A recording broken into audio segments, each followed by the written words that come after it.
pour faire face à la pandémie de Covid-19. Il faut évidemment qu'il y ait des services essentiels en matière d'accès aux soins, mais aussi en matière de prévention, d'accès à l'eau potable, d'accès à l'hygiène. Il faut qu'il y ait une société qui soit capable de s'organiser collectivement. Or, ce sont des facteurs qui sont complètement anéantis dans les pays qui sont touchés par des bombardements massifs en zone peuplée, en zone urbaine. Les bombardements, les pilonnages systématiques détruisent des infrastructures civiles essentielles, les hôpitaux, les structures de santé, le réseau électrique, les marchés, les entreprises. Ils provoquent aussi des déplacements massifs de population et les gens se retrouvent souvent dans des conditions précaires de promiscuité où il est impossible de mettre en place des mesures de prévention, de précaution. Et de toute façon, les systèmes de santé sont détruits. On le voit en Syrie, au Yémen. Les systèmes de santé sont effondrés. La réponse au Covid-19 sera un défi impossible.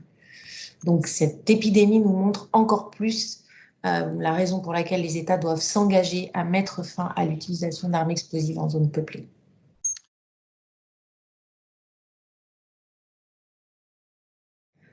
Donc le processus diplomatique pour une déclaration politique contre l'utilisation d'armes explosives en zone peuplée, il a été lancé officiellement à Vienne en octobre 2019. Près d'une centaine d'États se sont engagés dans les discussions et il y a eu 2 sessions de négociations à Genève, une en novembre et une en février. Nous devions normalement avoir une dernière conférence de négociation pour s'accorder sur un projet de texte et cette déclaration, elle sera proposée pour adoption par les États à Dublin. Alors évidemment, la pandémie de Covid-19, elle a perturbé cet agenda diplomatique. Donc pour l'instant, le calendrier de la dernière session et de la conférence d'adoption reste à définir, mais les discussions continuent à distance de façon très active.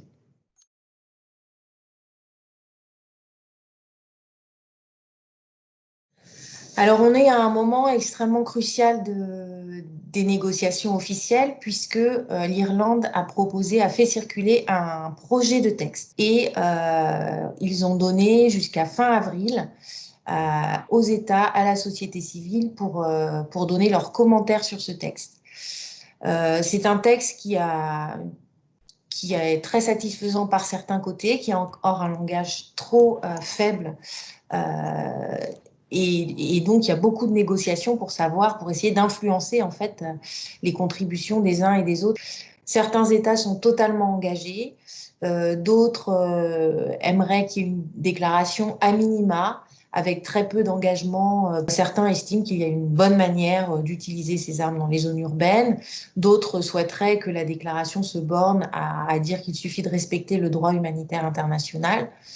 Or, handicap international, humanité et inclusion, nous voulons que les États reconnaissent que l'utilisation des armes explosives en zone peuplée a toujours des conséquences humanitaires dévastatrices pour les civils, comme le montrent les conflits en Syrie, au Yémen. Nous demandons aux États qu'ils s'engagent à mettre fin à l'utilisation des armes à large rayon d'impact en zone peuplée, à aider les victimes et leurs familles, et qu'ils s'engagent à être plus transparents sur la réalité des dommages qui sont causés aux civils.